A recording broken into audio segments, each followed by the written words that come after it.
evento, el cual está dirigido o liderizado por su hermano Ricardo Morales, al cual le pedimos que él escogiera las personas que podían ser, desde su punto de vista, los mejores testimonios, los mejores enfoques de la vida y obra de Dionisio Morales, como decía él. Así que en la tarde de hoy hemos invitado quiero saber si están aquí presentes porque vamos a iniciar con Ricardo Morales, con el ingeniero Jiménez, Domitilo Jiménez, el profesor Jorge Bermúdez y su hijo Omar de Jesús Morales.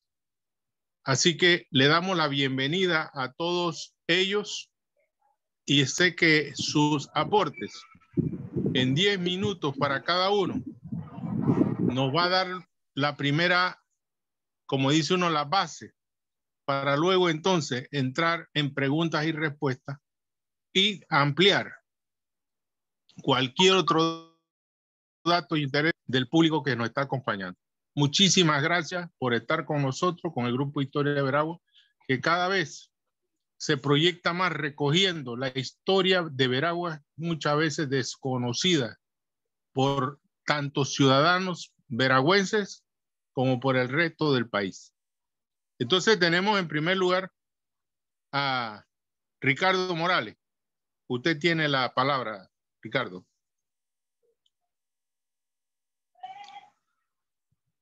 No se oye. Fíjate en el micrófono. Perdón, ahora sí. Ahora sí. Buenas tardes, quizás, y pido perdón si se me quebranta la voz, porque estoy agradecido por esto lo que le están haciendo a mi hermano mayor, a mi maestro en las transmisiones que me enseñó y a mi mejor amigo, porque Dios y Cristo hizo posible que se convirtiera en un amigo. Yo para él y él para mí. Hablar de Dionisio Morales en su vida terrenal es plasmar en un lienzo ese amor, ese sacrificio, ese anhelo de servir a su familia. Y aunque a veces decíamos nosotros que parecía más bien luz de la calle y oscuridad de la casa, pero ese era el corazón y ese era el sentir de él, porque él amaba todo lo que hacía. Maestro que se graduó en los cursos de verano en Otrora, en la Escuela Normal de Santiago, templo sagrado de la educación de este país, y que él mismo una vez me comentó, no lo habíamos nosotros, los veragüenses, reconsiderar ese templo y sus conquistas que tuvo, y las autoridades de este país que han pasado por el Ministerio de Educación siempre ven a la Normal como un fantasma, y que bien pudo convertirse en la primera universidad pedagógica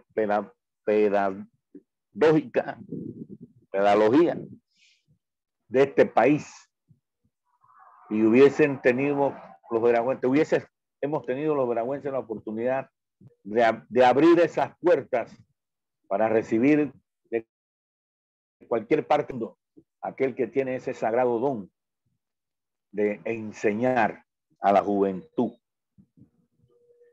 Yo creo que mi hermano, dentro de su vida familiar, se sacrificó por nosotros, no tuvo infancia y aún no tuvo juventud cuando recuerdo que llegábamos a vivir cuartos del señor Enrique Benítez en calle Novena, cuartos de alquiler. Ya Manolo tenía cierta edad y los que mi mamá, Lolín, Nicho, Yoyita, Heredia, Chomba y yo nos quedamos en esos cuartos. Y claro, como Manolo ya era prácticamente un adolescente, rumbo a ser un hombre,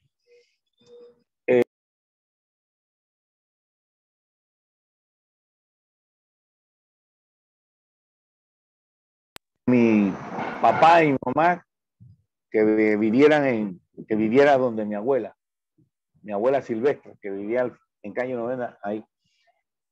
Y de ahí nosotros nos trasladamos, hicimos la casa ahí en calle Octava.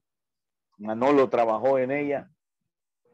Manolo vino y tomó una decisión de casarse. Y su primer movimiento revolucionario, ya como hombre, lo hizo en 1967, en el movimiento de los maestros y profesores de la Escuela Normal, lo que hoy es la 26 de noviembre, que se cerró la Interamericana, y estábamos tirando el piso del baño. Y con mi papá, Nicho, y Manolo se le escapó a mi mamá y se fue para la central porque había unas manifestaciones. Y esa tarde, ese 26 de noviembre, recordamos también lo que hizo el hermano de Raúl Wesley, el maestro Carlos Wesley, con dos compañeros más de la Escuela Normal, que le desarmaron al policía que estaba ahí en la cocina de la Normal custodiando, y Manolo se fue para la calle a tirar piedras. Eso era lo que se enfrentaba, porque el pueblo siempre ha puesto los muertos. No ha sido diferencia. El pueblo siempre pone los muertos, y los gendarmes del régimen de turno ponen las balas, y nosotros recogemos a nuestros heridos, a nuestros mártires. Y de ahí comienza la tendencia de Dionisio. Luego esa gesta de lucha en el 67, se mete en los movimientos estudiantiles, y con el pasar del tiempo toma la responsabilidad de casarse con su esposa. Nace de ese hogar Jensi, y te puedo comentar una anécdota, que el 29 de marzo de 1967, toda la calle, todos nosotros nos fuimos para el hospital en calle Segunda, porque ese día nació Jensi, y todos estábamos ahí acompañando, siendo chiquillos nosotros, acompañando Gito de la Rosa, Mayita, y todos en el hospital esperando que naciera Jensi, en un acto de solidaridad y de familia, porque la sangre ciertamente te hace pariente, pero la lealtad en la vida te hace familia. Y eso es lo que nosotros hemos sido. Se graduó de maestro, Manolo era bachiller en comercio, la última promoción de 1969 que se dio en la Escuela Normal Juan de Montes de Arosemena, de bachiller en comercio con educación, y él fue una de esas últimas promociones, y luego entonces ya toma la decisión de meterse en los cursos de verano. Se nombra como maestro en Cerro Plata. Mi tío Malingo era maestro allá también, y él se fue con mi tío Malingo, consiguieron el nombramiento y se fue a trabajar a Cerro Plata. Trabajó 2 años en Cerro Plata, luego viene a Río de Jesús. En Río de Jesús trabajó, creo que trabajó 2 años en Río de Jesús, en la escuela, La Rocha, creo que es la que se llama, es la escuela. Adolfo Herrera. Perdón, Adolfo Herrera. Y luego de ahí, de Río de Jesús, lo trasladan a la escuela de Manuel H. de Pérez, en la barriada Don Bosco. Y estando ahí, entonces incursiona a través de un traslado del Ministerio de Educación hacia el Gobierno de Justicia, abren Radio Urracá, pero ya venía él con ese ímpetu de transmitir, de ser un comentarista deportivo, y creo que modesto y aparte, creo que la descripción en las narraciones, porque Manolo te narraba béisbol, boxeo, ciclismo, maratón, basquetbol, y compartíamos nosotros la cabina de transmisión. Y recuerdo como si fuera hoy en una exhibición que hizo Ismael Laguna, era campeón ya Ismael, y creo que fue el general Torrijos o alguien que lo hizo una gira a nivel nacional, y él vino a Santiago en el gimnasio de La Normal, y recuerdo que uno de los fanáticos que estaba allí era Joaquín González, el joyero, el viejo Joaquín, a quien nosotros siempre le hemos profesado un cariño, un respeto y una admiración. Y Manolo, había un audio de ambiente, y Manolo comenzó a transmitir la exhibición de Laguna, y el señor Héctor Santa Coloma, claro, porque en ese tiempo las leyes se tenían que cumplir, y como era menor de edad, creo que Manolo, porque era 21 años, y entonces no tenía licencia, y la gente vino y lo pararon, pues. Y la reacción del público que estaba presente en ese gimnasio de la Escuela Normal fue una muestra de que déjenlo transmitir. Y luego entonces pasa el tiempo y se incursiona prácticamente como miembro de su partido político. Se inscribe nacionalista, porque eso sí, Jordán, Omar, Jorge Tilo Jiménez, Jorge Bermúdez, Nicho Morales no nos inyectó el nacionalismo, nos los enseñó como credo patriótico. Al lado de la casa de nosotros vivía, esa casa era de la señora negra, de la difunta negra Virsi, y vivía un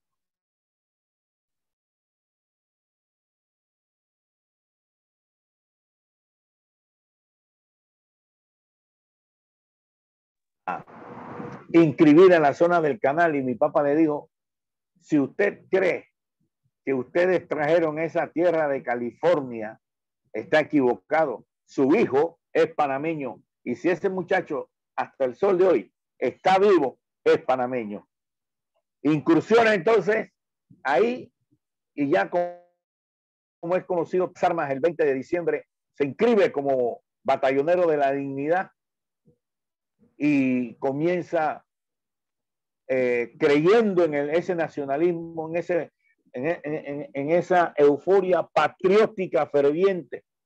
Ustedes los veían con el jacket, yo no vendo a mi patria, el tren, y se inscribe en el batallonero de la dignidad, y toma el fusil AK-47 y defiende la placita. Y luego es ya la historia conocida, lo que pasó después de la invasión.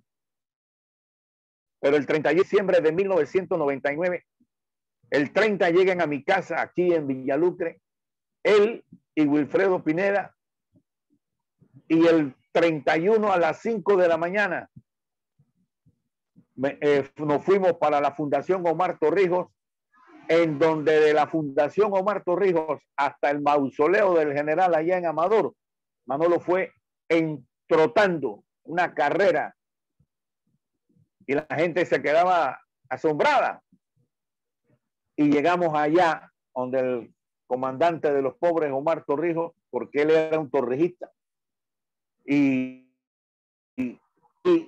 nos tomamos fotos con Wilfredo Pineda, y luego tuve que llevarlos a la terminal para que a las 12 del día, Jordán, lo agarrara a las 12 del día del 31 de diciembre de 1999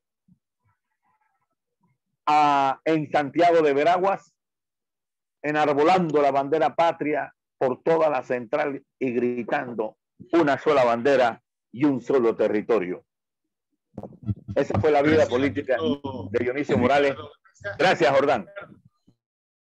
Gracias, Ricardo, por tus importantes declaraciones y mensajes que nos ha revelado.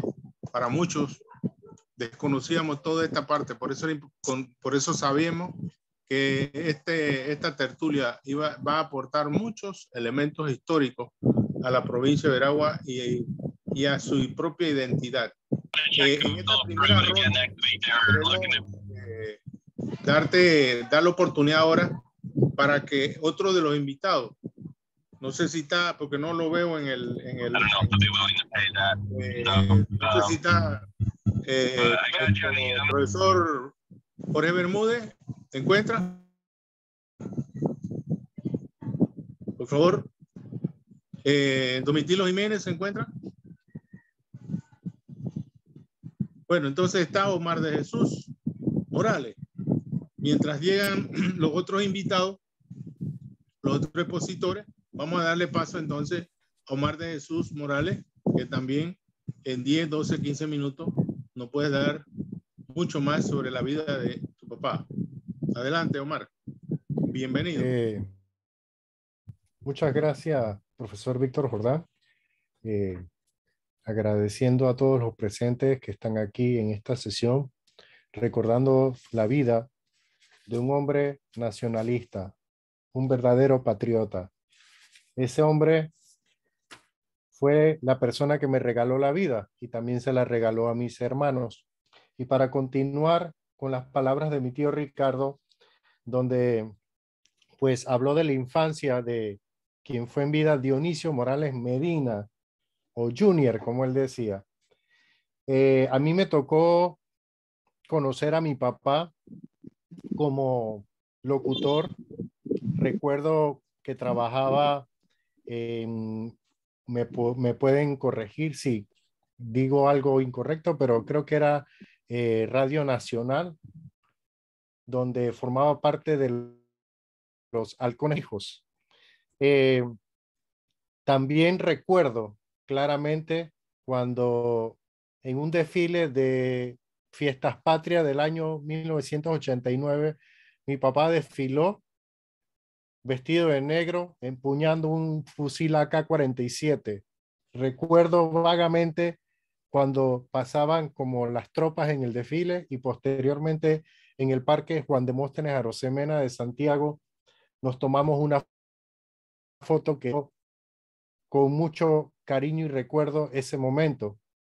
Luego de eso, pues, como ya todos sabemos, se dio la invasión de los Estados Unidos a Panamá, donde murieron muchas personas humildes y del pueblo.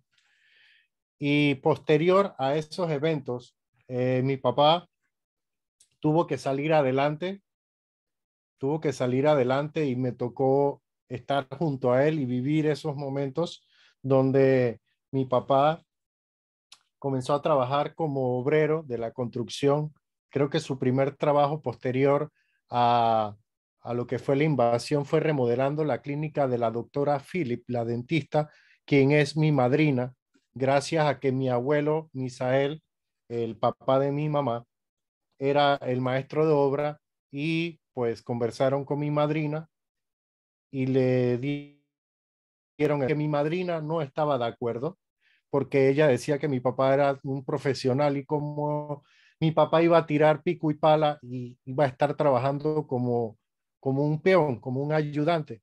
Y mi papá le dijo que se olvidara de eso y que pensara que él tenía que llevar comida para mantener el hogar. Entonces ahí creo, si no me falla la memoria, fue el primer trabajo que logró conseguir mi papá posterior a la invasión.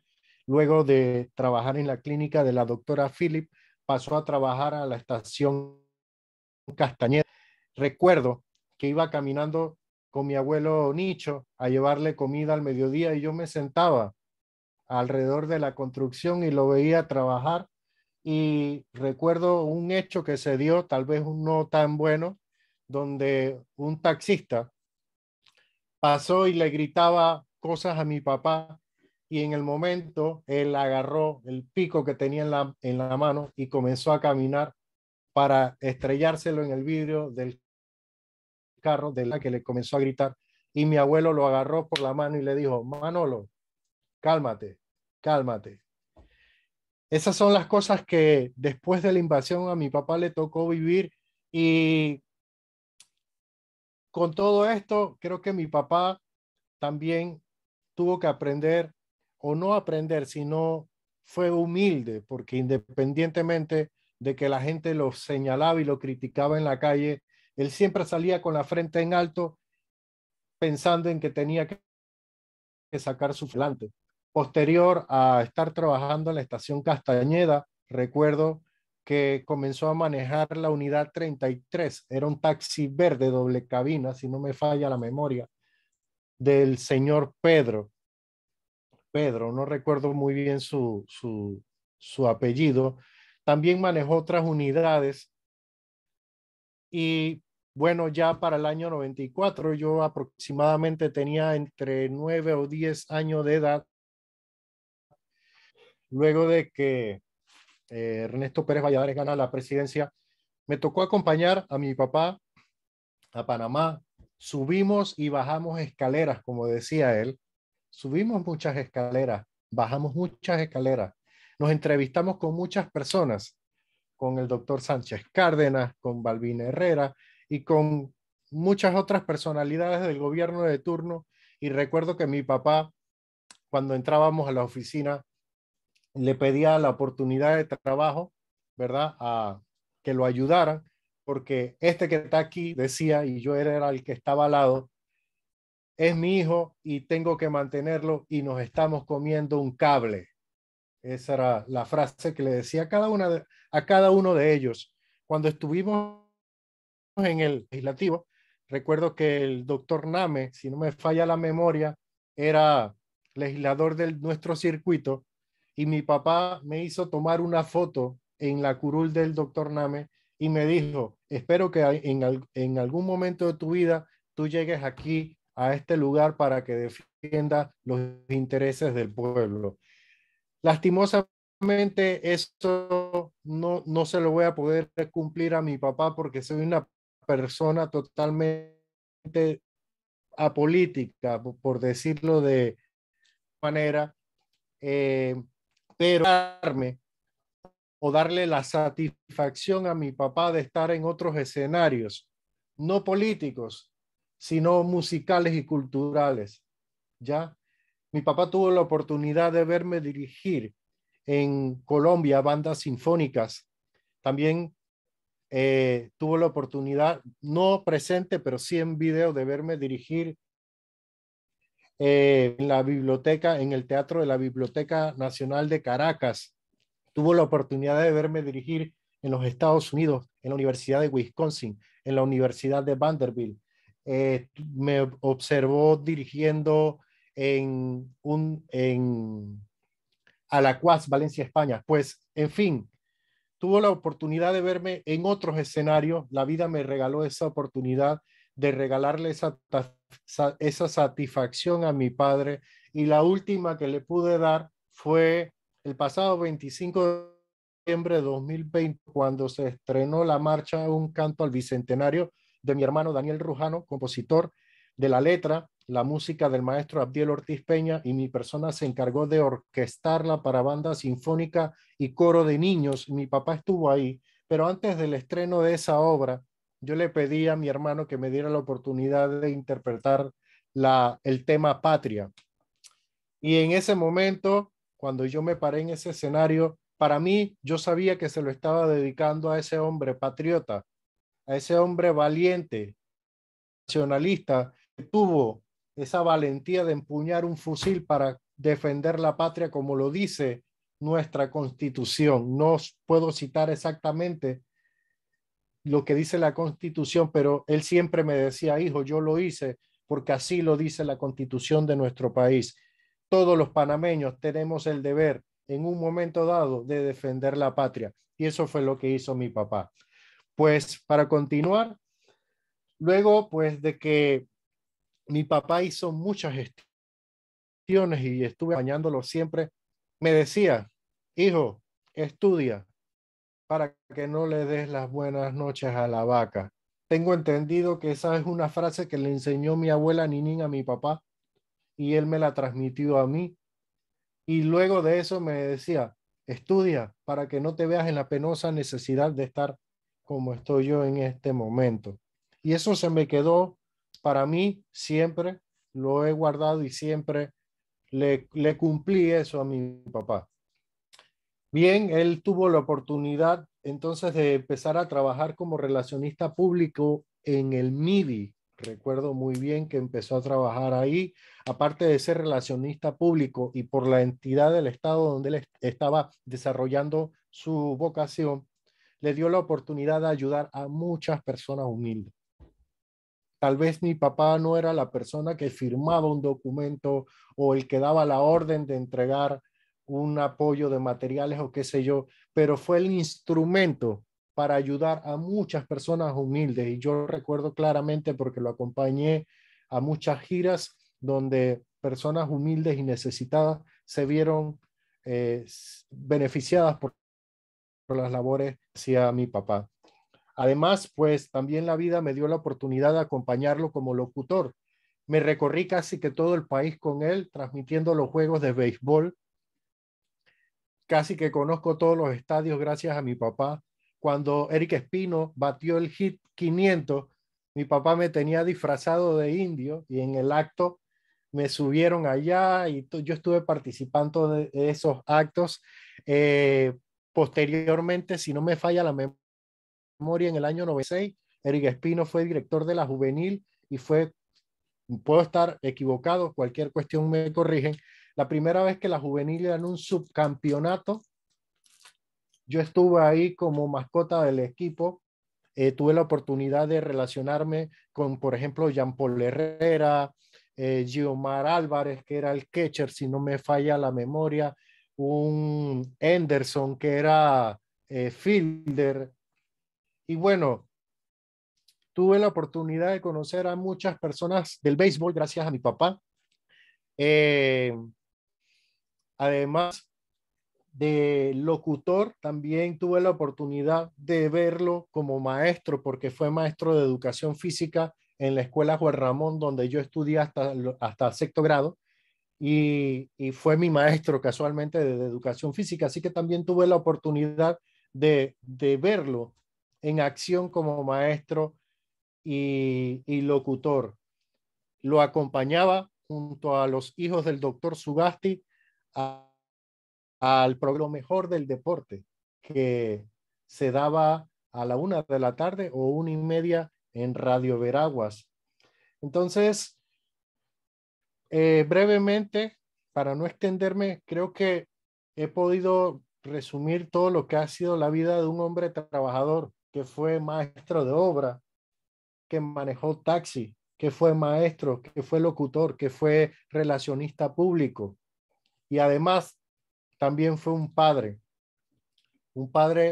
que siempre quiso tener a sus hijos unidos junto a él y gracias a Dios y a la vida logramos complacer y ver a mi papá feliz viendo a sus hijos juntos. También quiero públicamente agradecer a todos mis hermanos por estar siempre acompañándolo. A mi papá le gustaba contar muchas anécdotas y entre las favoritas de él que me gustó escucharle era cuando formaba parte de los Halcones de Torrijos y estuvo en Nicaragua transmitiendo para Panamá la llegada de Omar Torrijos con su hijo Martín Torrijos Espino a una plaza donde se estaba haciendo una revolución, creo que sandinista. Cualquier cuestión me pueden corregir, ¿ya? Entonces, a mi papá le gustaba contarnos anécdotas a todos nosotros, sus hijos, y dentro de esas anécdotas, él también recordaba cuando mi hermana y mi cuñado, que le estoy eternamente agradecido, le cumplieron su sueño. su sueño, ir al Yankee Stadium. Mucha gente le decía la primera vez que mi papá pidió visa para ir a los Estados Unidos: a ti no te van a dar la visa, Manolo, porque tú eras, lo gritaban, gringo visto, gringo muerto. Tengo entendido que a mí en un documental de los Estados Unidos mi papá apareció quemando una bandera de los Estados Unidos y todo el mundo le decía: Manolo, a ti no te van a dar la visa, no vas a ir, no vas a ir. Y bueno, gracias a Dios y a la vida, a mi papá le dieron la visa, logró ir a los Estados Unidos y estando allá mi hermana, Janet, le pudo cumplir el sueño de ese hombre que quiso mucho el deporte y especialmente el béisbol, ir al Yankee Stadium. Y otra de las anécdotas que posteriormente de visitar el Yankee Stadium viejo, el antiguo, luego regresó y tuvo la oportunidad de ver y Tejada, que si no me falla la memoria, ustedes me pueden dar otros datos más certeros, es el primer veragüense en llegar a las Grandes Ligas, ¿verdad, tío? ¿Estoy en lo correcto? Sí, sí, estás en lo correcto.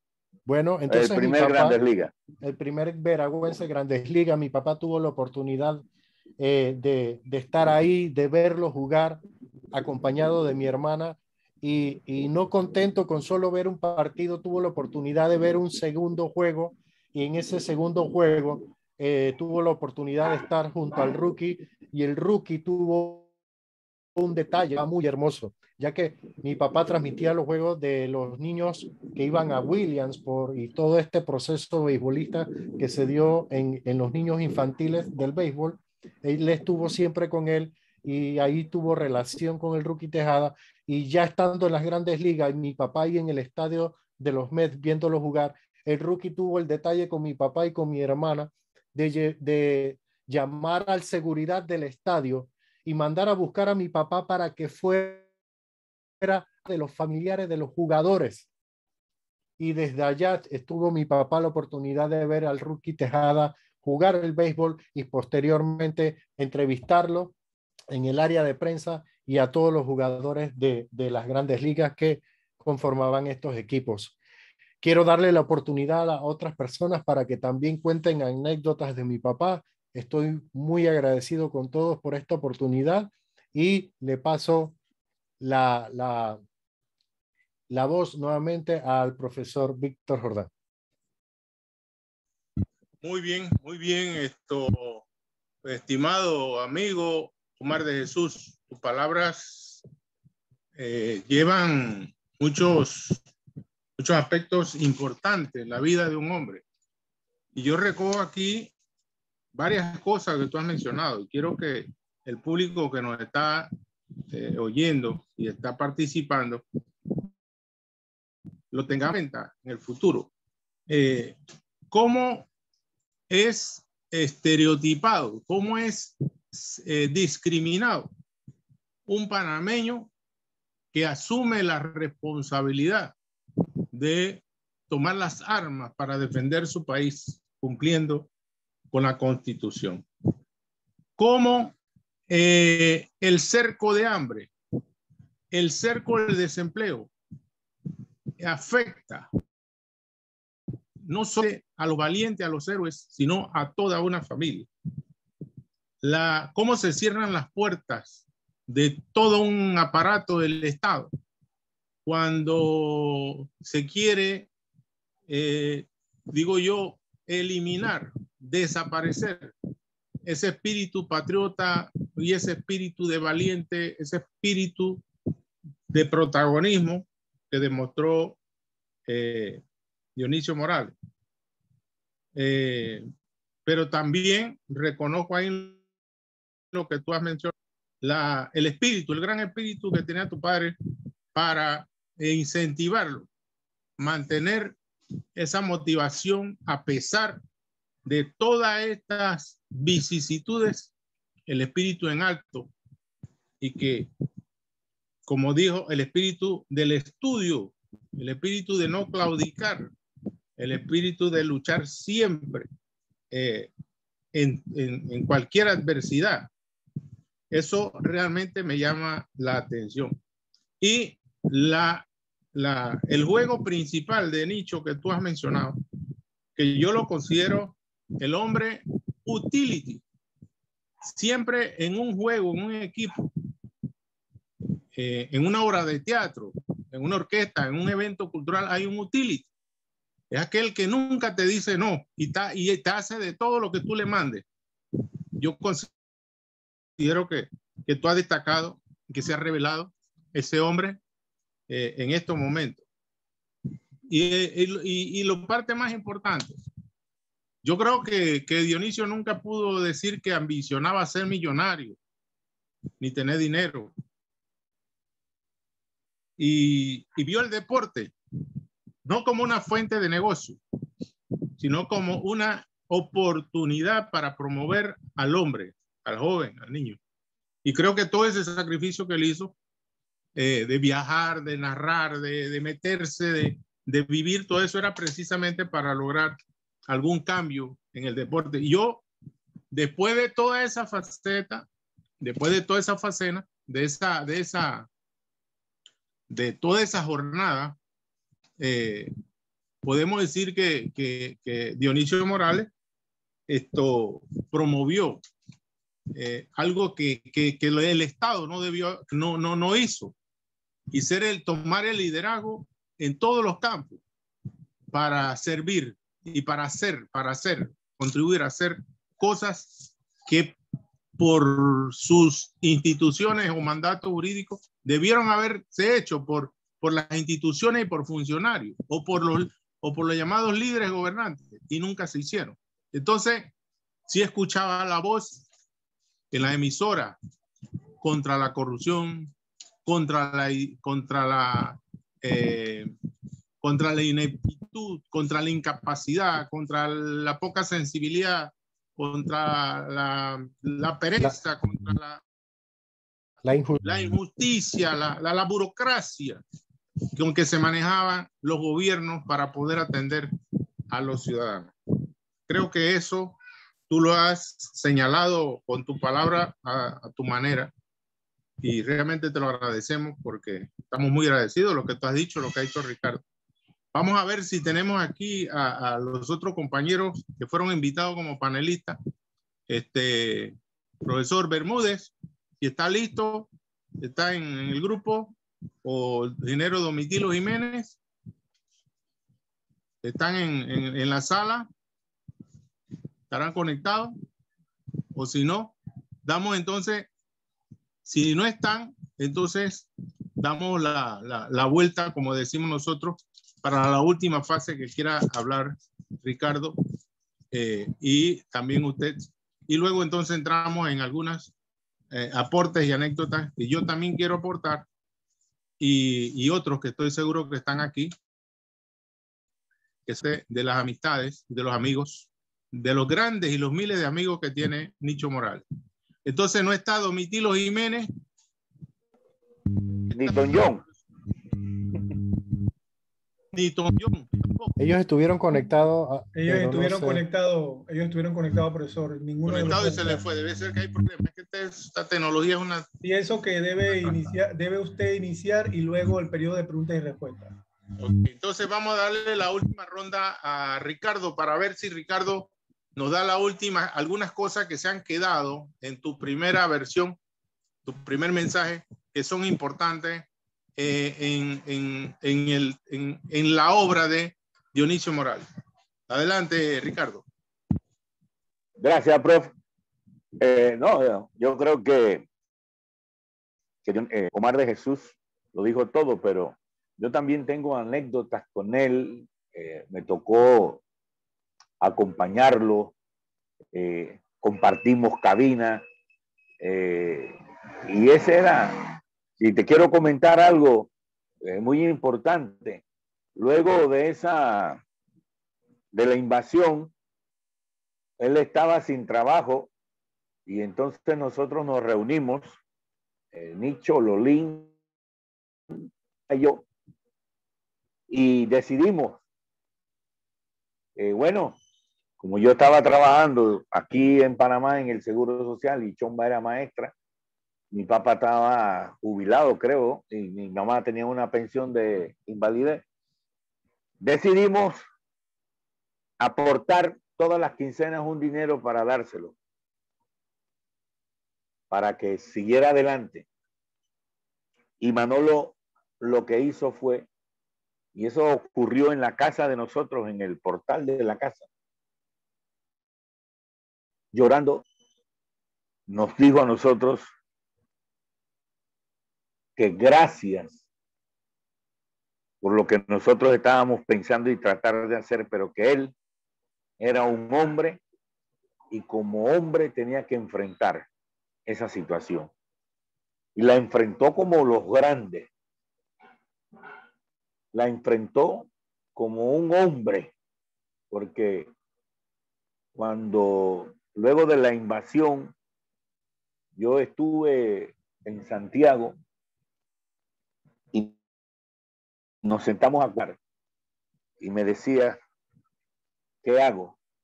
Yo le dije, tienes que pagar un precio. No te creas que la gente de este pueblo te va a apoyar. No te creas que te van a abrir las puertas, se te van a cerrar todas las puertas, habidas y por haber. Porque tenían mucho resentimiento con él por su posición política. En este país hay quienes defienden a los corruptos, a los que les roban las esperanzas a los pobres. Y hay quienes defendemos a los pobres sirviéndoles. ¿Cuántas sillas de rueda no consiguió? ¿Cuántos medicamentos? Como lo dijo Martín en su escrito. Apoyó a Manolo. Y le dije, tienes que pagar un precio. Hasta a mí me tocó, profesor, en mi tiempo de vacaciones estuve en Santiago, para ese tiempo, llevarle el almuerzo a Manolo allá donde dijo Omar, la clínica de la madrina de la doctora Philip. Y así, luego en la crisis que tuvo recientemente, hace unos 2 años, de la depresión, allí estuvimos todos, Chomba Heredia y yo, que éramos sus hermanos, sus hijos, pendientes, aquí, allá.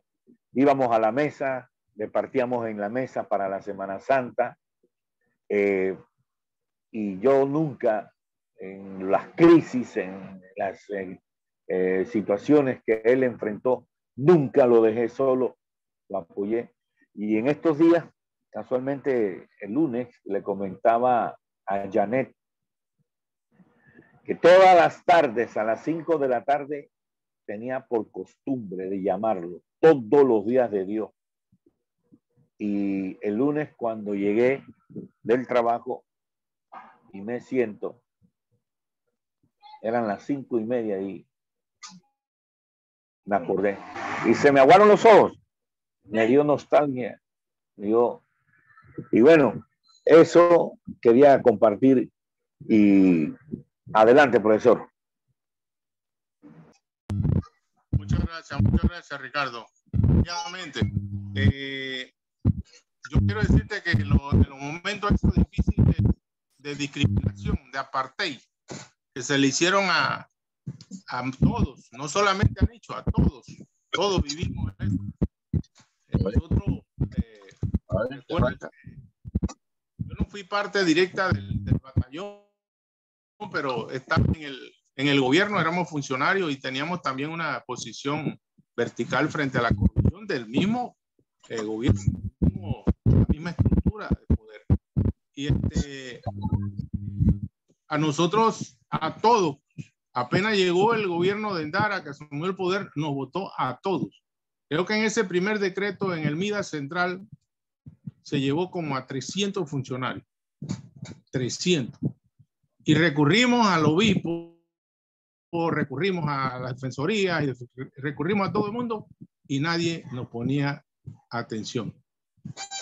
Tuvimos muchas anécdotas también. Así que la medida, el apartheid, la discriminación contra todos aquellos que se habían decidido defender la patria en los batallones de dignidad y en las instituciones que se mantenían verticales con verdadero patriotismo, a todos esos funcionarios los destituyeron y todavía nunca lo volvieron a restituir. Entonces, Nicho Morales fue un símbolo, porque cuando nosotros lo vimos trabajar en las calles, levantando la piqueta, agarrando la pala, batiendo mezcla, nosotros nos sentíamos orgullosos. Realmente se lo digo a ustedes como familia, nos sentimos orgullosos porque vimos que Nicho Morales no solamente fue el comandante de los batallones, sino que fue un hombre que mantuvo su dignidad, su principio inclaudicable. Y eso es lo importante en el ser humano.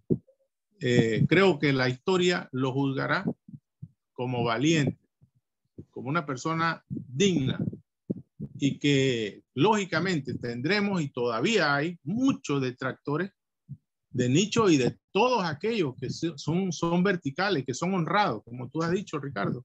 Aquí se premia al valiente. Aquí muchas veces se le da reconocimiento al delincuente y los de cuello blanco, sobre todo.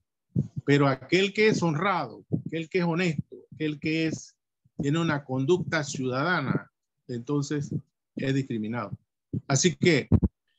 Profesor Víctor, ¿me permite un momentito, un paréntesis, aprovechando sus palabras? Siga. Sí, quiero comentarle que hace un momento yo comentaba que mi papá subió y bajó escaleras y que tuve la oportunidad de acompañarlo, pidiendo una oportunidad, pidiendo un trabajo, ¿verdad? Para llevar el sustento a casa.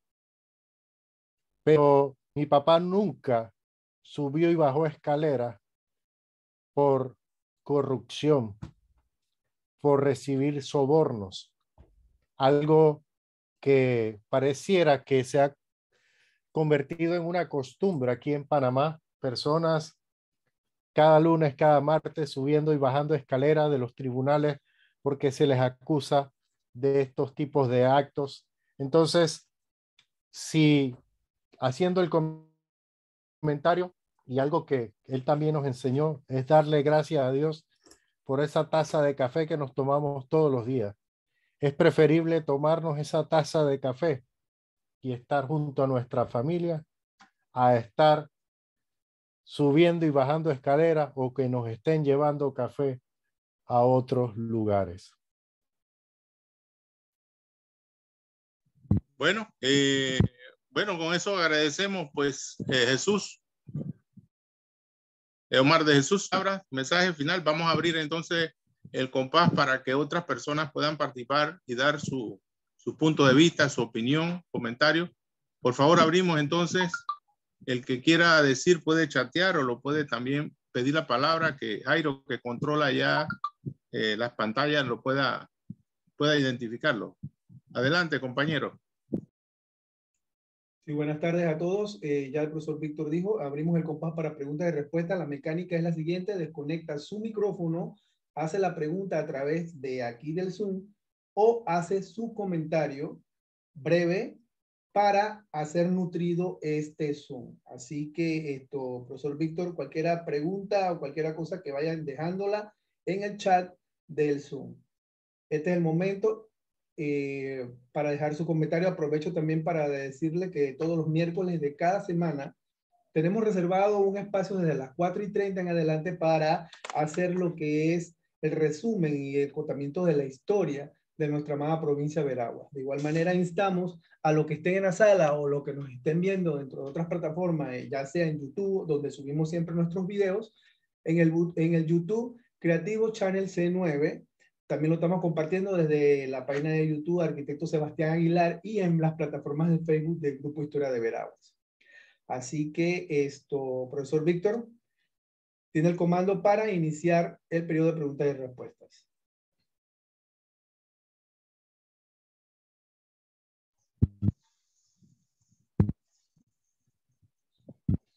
¿Alguien que desea participar? ¿Alguien quiere agregar, preguntar?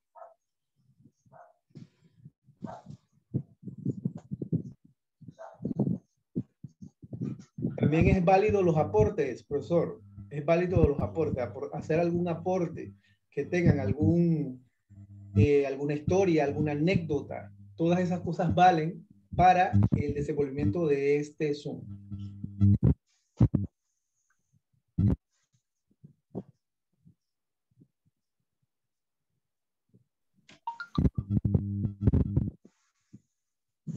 Bueno, ya aprovecho la oportunidad de que nos ha dado Jairo para poder hacer algunos aportes también en torno a la vida y obra de Dionisio Morales.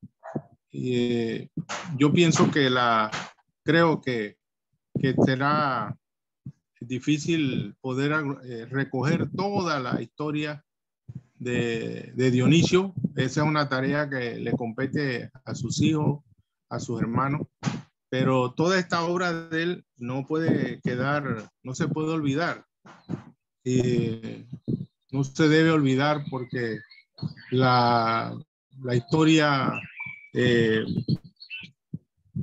está llena pues, precisamente de hechos importantes y Dionisio ha dejado, podríamos decir, capítulos enteros de un libro que tardará mucho tiempo en poder escribirse. Un capítulo sobre el deporte, capítulo sobre su magisterio, capítulo sobre su servicio social, su espíritu altruista, su espíritu patriota, capítulo como padre, como hermano, ¿verdad? Como tío, etcétera, y como compañero, pues, porque como político, como miembro de un partido, en todas esas trayectorias que han pasado, que ha tenido él, siempre hubo un aporte y una distinción especial. Yo, en lo personal, nosotros pudimos, como dije, participar con él y acompañarlo, y él nos acompañaba también en varios eventos. Por ejemplo, yo sé que todos los 9 de enero, desde que estamos acá en Santiago, desde que prácticamente nos comenzamos a relacionar desde la universidad, del año 2000 para acá, Dionisio Morales nunca dejó de promover y entusiasmar a la sociedad, de conmemorar, reconocer la gesta del 9 de enero. Esto lo vivió siempre. Y usted lo veía peregrinar de emisora en emisora. Y lógicamente, no todas las emisoras ni todos los gerentes de la emisora le daban una aceptación abierta, sino que le ponían pauta porque temían muchas veces que el verbo de Dionisio Morales afectara los intereses empresariales de estas emisoras que generalmente viven del patrocinio de empresas privadas y que estas empresas privadas tienen vínculos y tentáculos con los poderes y con los poderes gobernantes, con los poderes del Estado, el ejecutivo, judicial o legislativo. Esa parte fue importante. Otra área donde él fue también un apoyo y un participante activo fue en la conmemoración de la gesta del Tuti. Cada 6 de abril o 9 de abril siempre estaba de frente, mientras tenía, bueno, la buena salud, para conmemorar, apoyar, y le gustaba hacer. Una de las cosas que le distinguía a Nicho Morales era ser maestro de ceremonia. O sea, dirigir el orden, la disciplina, el buen acto, que el buen acto que fuera muy fluido y que no se viera ningún tipo de improvisación. Yo recuerdo que para una gesta, para un acto que hicimos en el cementerio, conmemorando la muerte de Polidoro Pinzón, un 11 de julio del año 1960, él consiguió la escolta por su propia iniciativa de los estudiantes de la Marina, de la escuela naval, la escuela que está aquí en Santiago. Y fue muy bonito ese momento y todavía tenemos fotos porque le dio un prestigio, ¿verdad? Le dio un prestigio y le dio una elevación patriótica a ese acto ahí dentro del cementerio. En otra ocasión hicimos un acto conmemorativo el 9 de enero frente a la biblioteca pública. Adolfo J. Faber en Santiago, frente a la placita. Y la distinción principal fue precisamente una calle de honor que nos hizo la escuela, ¿verdad? La escuela naval, la escuela que prepara pues los cadetes aquí en Santiago. Entonces, Nicho Morales siempre fue en el momento preciso organizador, colaborador, ejecutor, y decía, dime lo que hay que hacer. ¿Qué es lo que hay que hacer? A mí no me gusta estar en reunión. Dime lo que hay que hacer, dame mi tarea y punto. Recuerdo que en una reunión que estábamos en la Patroncito, aquí por el lado del IPE, él era parte de la directiva de la Asociación Mártir del Tute y estábamos discutiendo de que estaba el himno de la Asociación Federada de la Escuela Normal escrito, pero que nadie sabía cuál era la música ni teníamos conocimiento de la misma. Y existía también el llamado la marcha del guerrillero, que de Rosenberg Valero, hecho que fuera parte de la primera columna guerrillera en el lanzamiento del Tute. Y entonces digo, bueno, tenemos una iniciativa, tenemos unos fondos, queremos ver si podemos grabar la marcha y grabar las dos marchas en audio, con música, como era en aquel tiempo. Dice, yo me encargo de eso. Yo me encargo de eso, no se preocupen. Hizo todos los contactos, hermano. Todos los contactos. En menos de un mes salieron la marcha del guerrillero grabada en los estudios Espino con los arreglos de Axel Ureña y la marcha de la AFEN, la Asociación Federal de la Escuela Normal. Imprimimos cualquier cantidad de ejemplares sobre eso, gracias a la colaboración y a la gestión de Dionisio Morales. Así que esa es la parte que podíamos destacar más, que recuerdo más importante ahora mismo. Profesor Jordán. Profesor, yo tengo un recorte de periódico de una gesta, creo que es del 9 de enero, pero no recuerdo exactamente la fecha, en donde él porta la bandera nacional. Creo que comenzaron desde los bomberos, me dijo Chomba, mi hermana. Él lleva la bandera, va con el jacker de la bandera de Panamá, y a su mano derecha va la hija de mi sobrina Eldita. ¿En qué 9 de enero fue ese? Porque eso salió en mi diario. Fue una caminata del cuerpo de bomberos hasta la placita San Juan de Dios, y eso fue en horas de la noche. porque tengo el recorte del periódico ahí. Ahí está. Sería, como te digo, tendríamos que revisar tantos documentos que tenemos, tantos programas que hicimos. Yo tengo los programas todavía de ese que hicimos en el TUTE, que comenzamos acá en Santiago, creo que fue como a las 7 de la mañana. Terminamos a las 7 de la noche en el Cerro Banquillo. Allá tuvimos, y Nicho, en todos los eventos, porque hicimos como cinco eventos diferentes en el cementerio de San Juan, en la plaza del Tute, o el lanzamiento del Tute que está al frente del juzgado municipal. Hicimos otro en la quebrada de Ciruelito, donde murieron Minguito y el otro, no me recuerdo ahora mismo. Y fuimos hasta allá arriba en la parte del Cerro Banquillo. En todos esos actos, Nicho Morales, y tenemos fotos,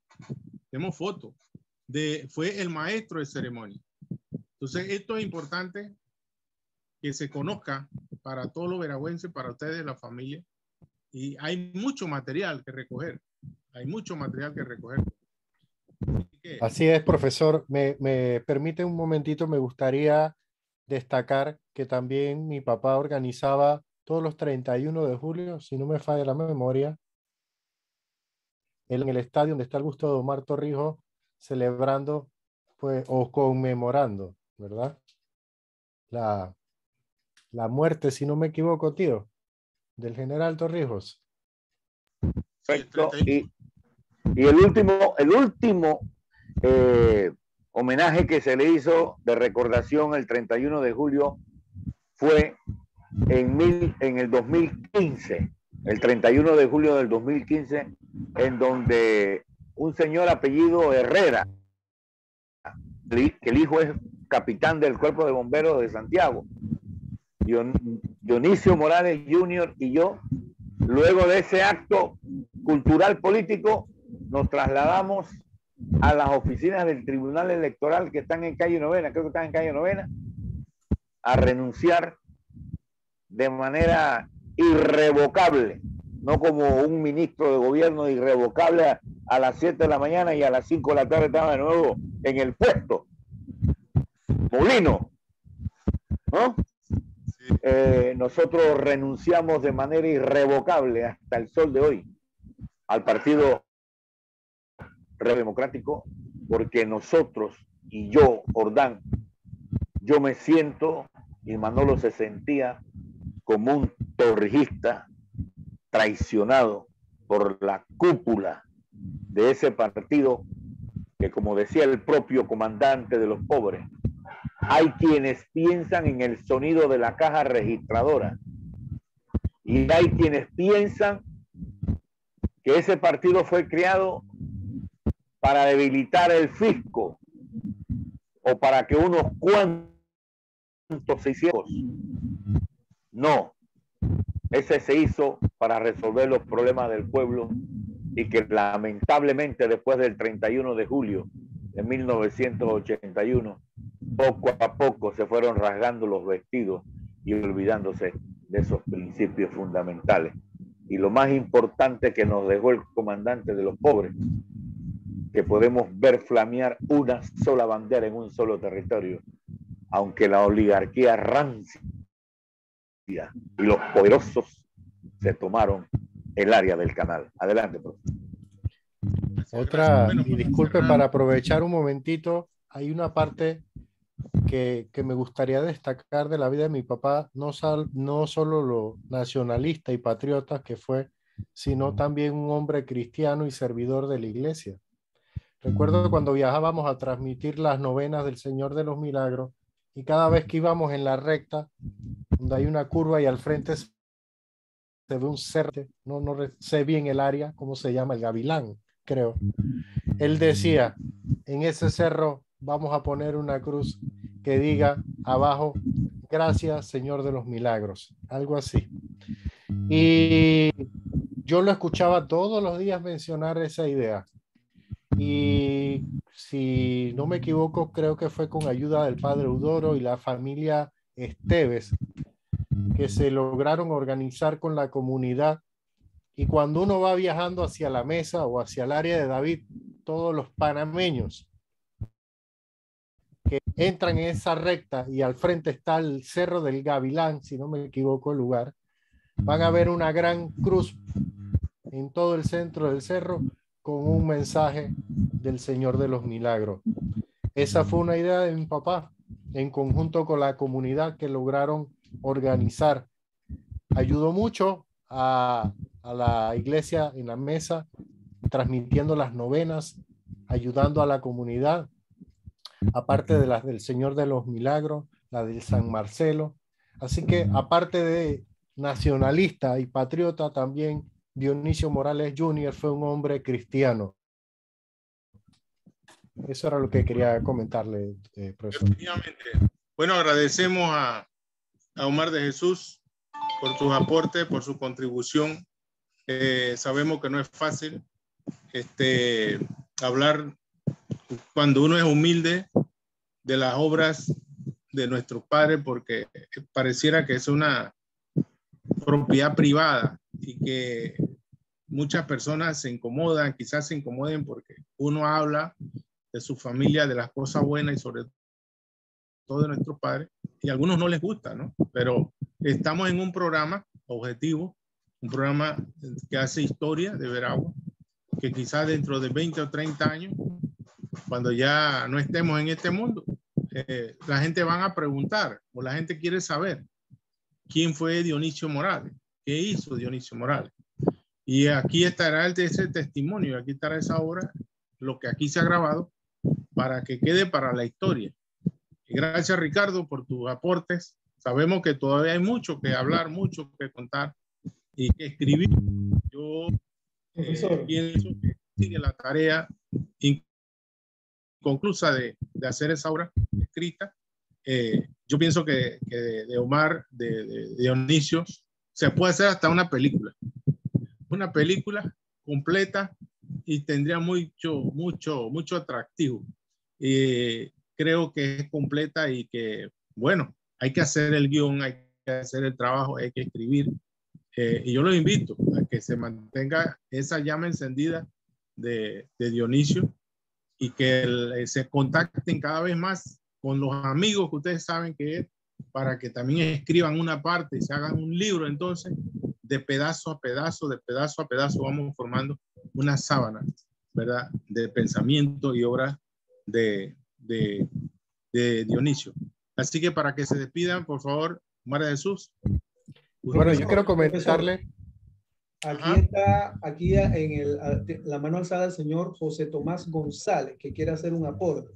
Así que lo único que se le pide es que sea breve con el aporte que vaya a hacer para darle paso a las personas que siguen y así de esta manera concluir el conversatorio del día de hoy. Tiene la palabra el señor José Tomás González. Muy buenas tardes a todos los participantes en este foro a través de este medio de Zoom. La verdad que primero felicitar a los gestores de esta iniciativa que llena un vacío que necesita la sociedad y el pueblo veragüense.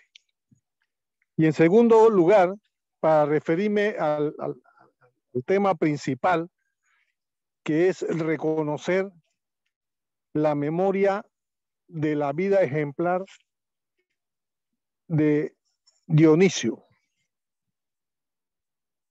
Yo realmente lo conocí cuando fui a vivir a la barriada Las Américas, Urracá, por allí por el año 84 más o menos.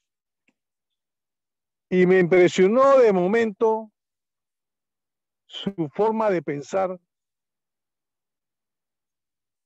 tan patriota, con tanto sentido de patria, de la cual nunca claudicó, ni en los peores momentos.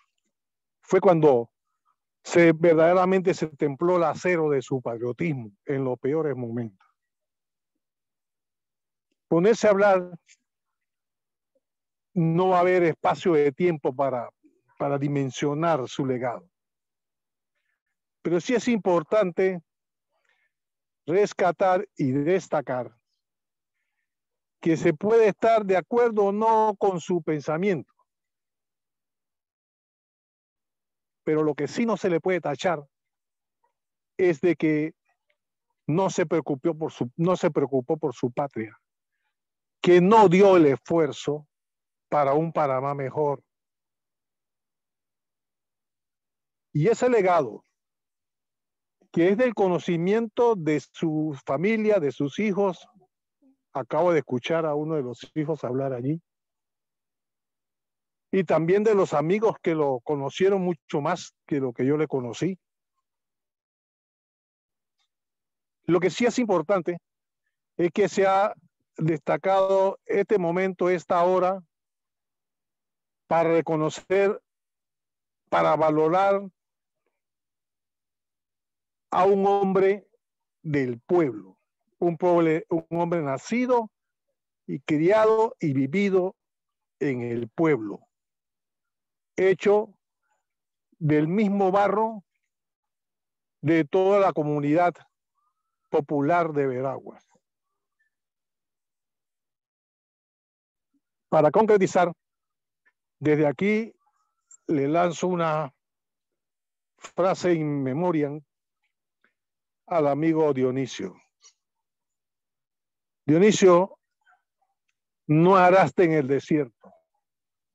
Las semillas de tus pensamientos, de tus ideas, de seguro han calado en algunos adultos y algunos jóvenes. Y quizás la mayoría de ellos en post-mortem van a valorar ese pensamiento patriota que tú tenías. Dios te tenga en la gloria. Gracias, compañero. Gracias. Bueno, Jairo. Sí, profesor, había alguien más que quería hacer algún comentario. No recuerdo si era el joven Omar o... Sí. Sí, adelante. Correcto. Quería comentarle al profesor Víctor Jordán que en vida yo le propuse a mi papá escribir un libro sobre él, porque como le conté a mi papá, le gustaba contar muchas anécdotas. Recuerdo que yo, Ricardo, y le dije, tío, necesito que me ayudes porque quiero que tú seas como ese entrevistador y yo trataré de ver cómo hago para grabar, y con ayuda de mi hermano que está aquí en sala, Daniel Rujano, que es un compositor y una persona que tiene mucha facilidad para redactar y organizar los escritos, darle forma y hacer un libro. Y él se me quedaba viendo. Recuerdo que hablé con mi tío, hablé con las personas, pero bueno, en el momento ya mi papá, por la situación que estaba viviendo de salud, no fue posible. Yo quiero agradecerle a usted en nombre de la familia por las entrevistas que le logró hacer a mi papá en vida y que nos dejó un camino marcado para cumplir hasta el último momento su último deseo. Y que esas entrevistas que han quedado de mi papá sean ese punto de partida para continuar con ese proyecto que teníamos cuando mi papá estaba vivo.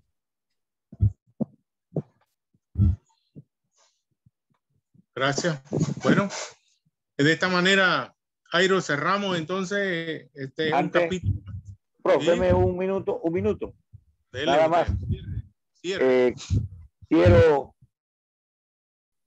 agradecerle a Jairo y a usted y a los que de una u otra forma nos han acompañado en esta tarde de verano aquí en Panamá, aquí en la capital, y debe ser un atardecer hermoso ahí en Santiago de Veraguas.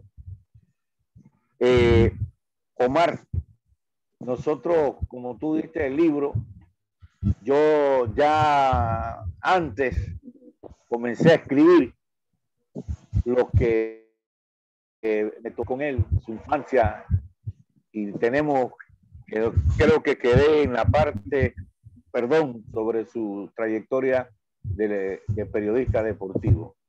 Tenemos que seguirla. Gracias, profesor Jordán. Yo creo que nosotros que somos una familia igual a las muchas de Santiago, sencilla y humilde, estamos agradecidos con Dios que nos permitió tener un hermano que no lo escogimos nosotros. No lo escogimos nosotros. Dios nos lo puso en el camino, nos ayudó a levantarnos, a cuidarnos y a sentir de nosotros, de Chomba, de Heredia, con su forma, su manera, su discapacidad, logramos unirnos, logramos querernos y logramos solidarizarnos. Gracias, profesor. Bueno, a la orden.